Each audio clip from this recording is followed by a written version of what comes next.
Hello বন্ধুরা, good morning. Welcome back to my channel Joyita Sagar again. তো সকাল সকাল 7টা বাজে। তো আজকে 7টা থেকে ভিডিওটা স্টার্ট করলাম। আমাকে না ডাক্তার বলেছে যে সকাল বিকেলে রাস্তা হাঁটতে। তো আমার শ্বশুরবাড়িতে হয়ে ওঠে না সকাল বিকেলে রাস্তা হাঁটতে। মানে কোন দিকে যাই কোন দিকে না যাই একাই একাই কেমন লাগে একটা। তো আজকে 7:30টার দিকে উঠছি। ওঠার পরে এই আমাদের এই আশেপাশে আর কি 15-20 মিনিট তো রাস্তা হাঁটলাম।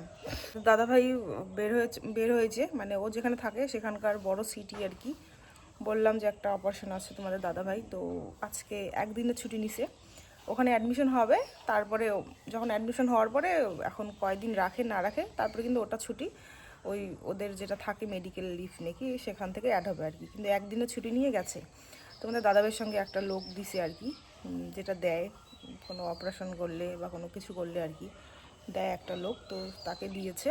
তো কত 6:30টার দিকে বেড়াইছে, 4-5 ঘন্টা লাগবে যাইতে হসপিটালে।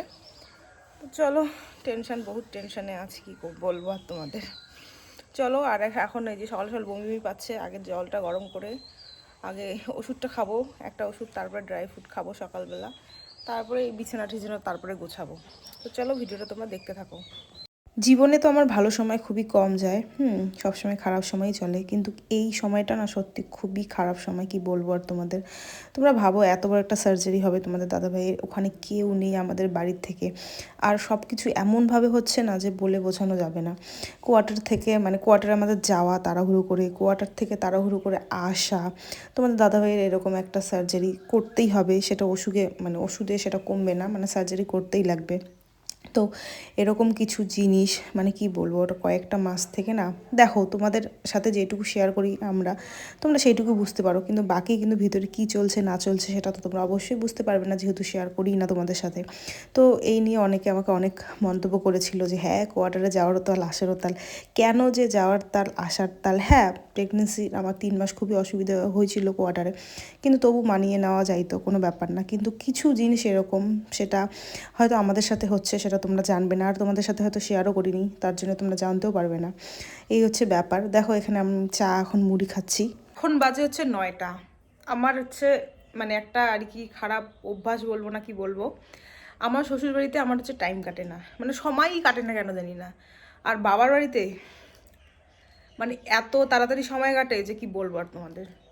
তো তখন থেকে ওই গপ্পই চলতেছে, গপ্প, এ আসতেছে ও আসতেছে, এই যে চা খাওয়া এখন হইলো, মানে সময় কাটে আর কি, এত সময় কাটে, মানে ভালো বর্তমানে আর কি আমার দিয়ে এভাবে সময় কাটা ভালো, মানে মাস কয়টা তাড়াতাড়ি গেলে, মানে এরকম মনে হইতেছে যে মাস কয়টা আমার তাড়াতাড়ি যাক তাড়াতাড়ি যাক, এরকম একটা ব্যাপার। আর একাই থাকলে আমার টেনশন হয়, আর যখন টেনশন হয়, দেখো প্রথমবার মা হচ্ছি, শরীরে নানা রকম সিমটম থাকে, অনেক কিছু আর কি প্রবলেম। তো যখন ভাবি আমার আস্তে আস্তে নিঃশ্বাস ফুলতে থাকে, মানে আমার দম বন্ধ হয়ে যায়, মানে এরকম একটা। তো বেশি লোকজনের সাথে থাকলে গল্প গুজব করে সারাদিন এরকম করে কাটিয়ে যায়, আর ওই টেনশনটা হয় না। তো তোমাদের দাদাভাই বলছে যে তোমার যেখানে ভালো লাগে এই টাইমে তুমি সেখানেই থাকো। এখন দেখা যাক কিভাবে থাকি, এখন এই কয় মাস আমি কীভাবে কাটাই, তাই না? চলো বিছানাটা তুলে নেই।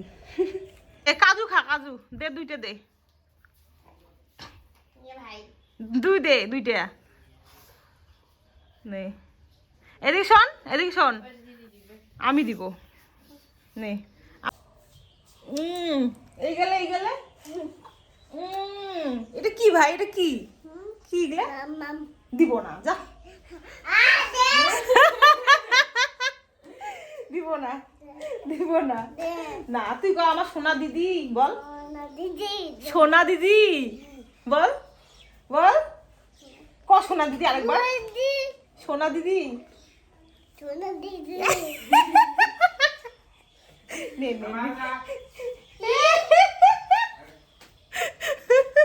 ও তোমাদের দাদা ভাই হসপিটালের ভিতরে প্রবেশ করেছে, এখনো কি বেড দেয় নাই, দেখি কেমন রুম। বাবা লাক্সারি রুম পাইছো তো, দাঁড়াও, এটা দরজাটা, এটা টিভি, বাহ, এসি আছে উপরে, যে এখানে নিচে তোমার হ্যাঁ আলমারি, হ্যাঁ তারপরে এদিকে পুকুরে আছে, এইটা এখান থেকে আমরা এক্সট্রা শুয়ে ইয়ে পড়াবে, হ্যাঁ যে বাইরে যেটা বাইরে যেটা টয়লেট বাথরুম স্নান করার তো। বাবা এত লাক্সারি রুম পাইছো। পাইছি, তোমাকে বললাম এখানে ডেলিভারি করে দাও। দেখ তোমাকে এখন লাক্সারি ও ডেলিভারি করে যাও, নিজের ভয়, আমাকে রাখো না আরো তো। হ্যাঁ এরকম লাক্সারি একটা হসপিটালে ডেলিভারি করা তো ভালোই, তাই না? দেখতেই পাইলে তোমাদের দাদাভাই হসপিটালে প্রবেশ করেছে আর কি। তো বেড দিছে, ঘর ওখানে 2টা আছে বেড, একটা রুগীর জন্য আরেকটা যে গেছে আর কি তার সাথে, তো তার জন্য। তো চলো তোমাদের সাথে একটু একটু করে আপডেট দেব। আজকে ধরো ওখানে গেল, ওর হচ্ছে চেক আপ টেক আপ হবে, তারপরে কবে অপারেশনের ডেট দেয়। আমাদের আমরা যে কোয়ার্টারে ছিলাম, উপরের দিদিটা ছিল, নিশ্চয়ই ভিডিও দেখছো, তার একটা ছেলে একটা মেয়ে বাচ্চা। তো ওই দাদাটারও পেটের মধ্যে মানে ইয়ে হয়েছিল, ওই দাদার ইনফেকশন না কিবা হয়েছিল। তো তার জন্য গেছিল ডাক্তার দেখাইতে। প্রায় মানে 15 দিন তোমাকে ওই হসপিটালে রাখছে, মানে কি বলবো আর। প্রতিদিনে ইয়ে করে বলে, খালি প্রতিদিন 2টা করে স্যালাইন দেয়, বাস শেষ, আর কোনো কোনো কিচ্ছু নেই।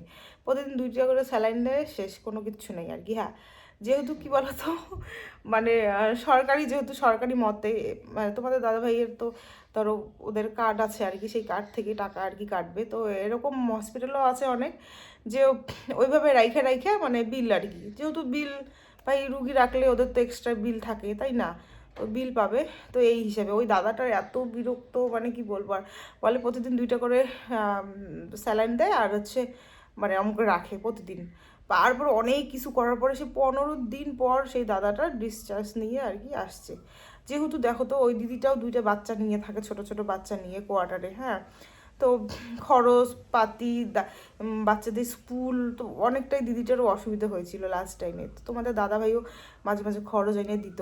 তারপরে আমরাও ধরো কিছু যদি খাবার নিয়ে আসতাম, আমার তো জানোই বাচ্চা কাচ্চা থাকলে মানে ওদের না দিয়ে আমার ভালো লাগে না খাইতে, তো ওদেরকেও দিতাম। তো মানে ওদের সাথে আর কি ওই কয়েকদিন ভালোভাবে আর কি ইয়ে করে সময়টা আর কি কাটে গেছিলো। তো চলো কি আর, শুয়ে আছি, ভালো লাগতেছে না। ও এখন বাজে কয়টা, 11টা মনে হয়।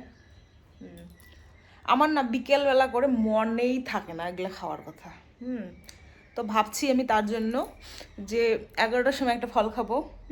যেহেতু আমি মানে ডিম খেলে অ্যালার্জি হয়, মুসুর ডালটা খেলেও অ্যালার্জি হয়, মাংস খেলে কম অ্যালার্জি হয়, মানে হয় না ওরকম। বেশি একটা খাই না, 2-3 পিস মাংস খাই। তারপরে হচ্ছে মাছ আমি খাইতে পারি না। হ্যাঁ দুধ খাইতে পারি না। কালকে আমার মা হচ্ছে তোমার দুধের কি কয়, ছানা ছানা ছানা ফাটাই দিছে। তো অনেক কিছু আমি খাইতে পারি না। তার মধ্যে তো সারাদিনে আমি ভাত খাবো 1-1.5 হাতা এরকম খাই। যেহেতু বর্তমানে আমার জন্য তো আমার খাওয়া লাগতেছে, প্লাস আরেকজনের জন্য খাওয়া লাগতেছে। ফল কালকে আমি খাই নেই, ভুলে গেছি ফল খাওয়ার কথা। কথা এখন ওই জন্য ভাবছি যে 11টার সময় একটা ফল খাবো, তারপরে 2টার দিকে একটা খাবো, 4টার দিকে একটা। মানে আমার রক্তটাও একটু কম কিন্তু আছে। হ্যাঁ তো তার জন্য প্রত্যেকদিন একটা করে বেদানা খাওয়া উচিত।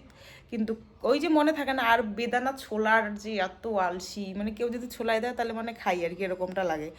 তো ভাবছি ওই জন্য যে টাইম খাবো, তাহলে আমার কী হবে বলো তো, দিনের এই ফল খাওয়া কোটাটা পূর্ণ হয়ে যাবে।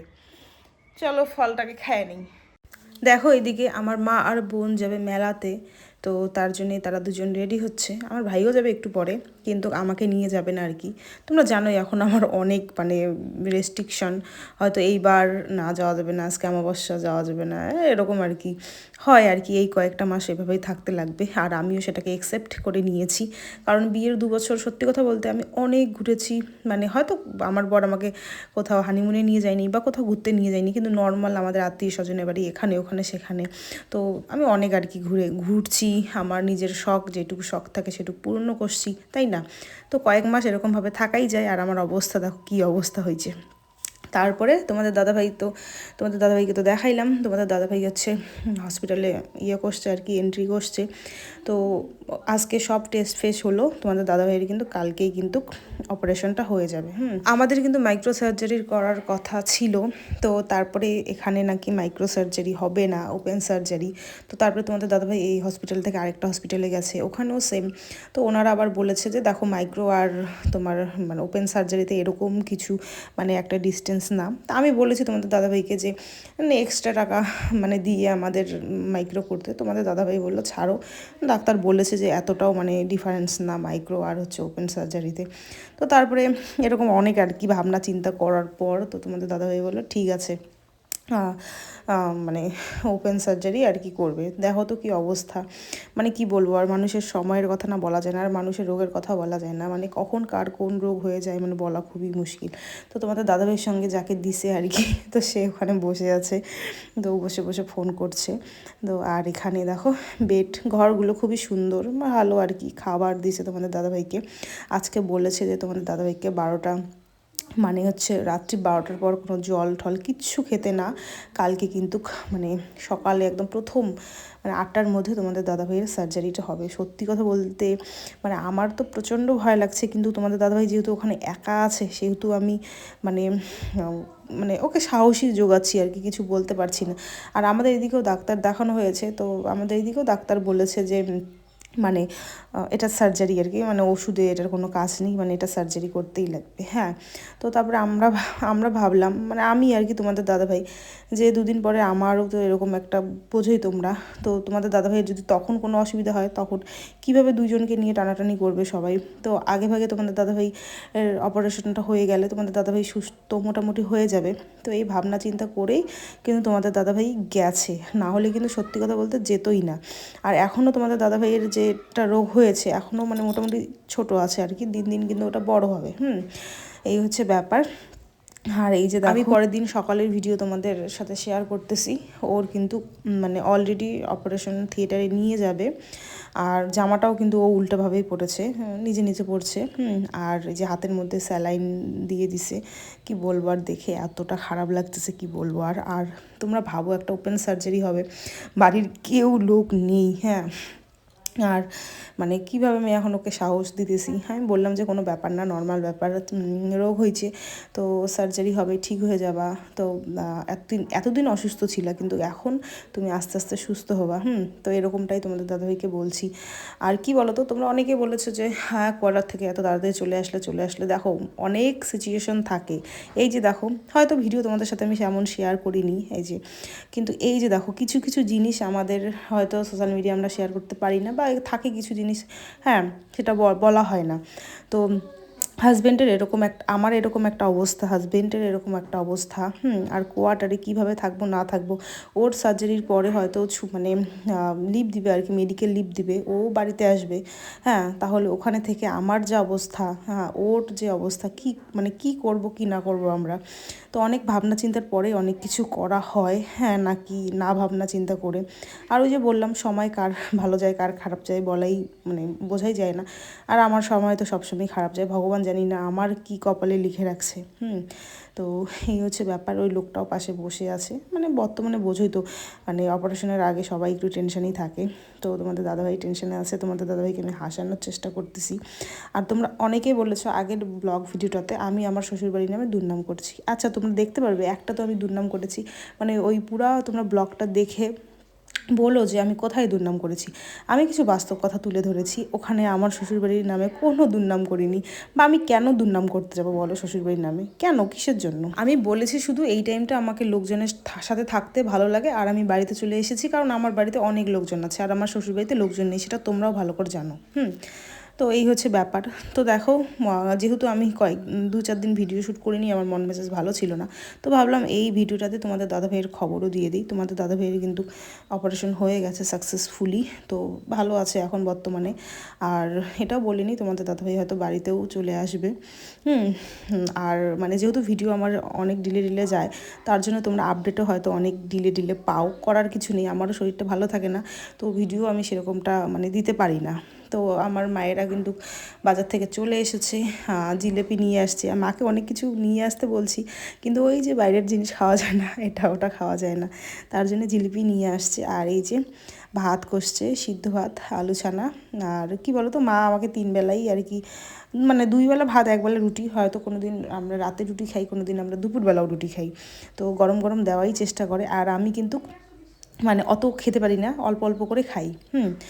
আর অল্প অল্প করে খাই, আর তেমন অনেক কিছু জিনিসই আমি খেতে পারি না আমার অ্যালার্জির জন্য, আর নিজের মুখের রুচি মানে মুখের রুচিরও জন্য আমি অনেক কিছু খেতে পারি না। তো এইভাবেই চলছে দিনকাল, খুবই দিনকাল খারাপ যাচ্ছে। আসুক তোমাদের দাদাভাই, তারপরে তোমাদের সাথে শেয়ার করব কী হয়েছে না হয়েছে, ওর মুখ থেকে সব কিছু শুনতে পারবে। তো চলো আজকের মতন টাটা, আবার নেক্সট ভিডিওতে দেখা হচ্ছে তোমাদের সাথে।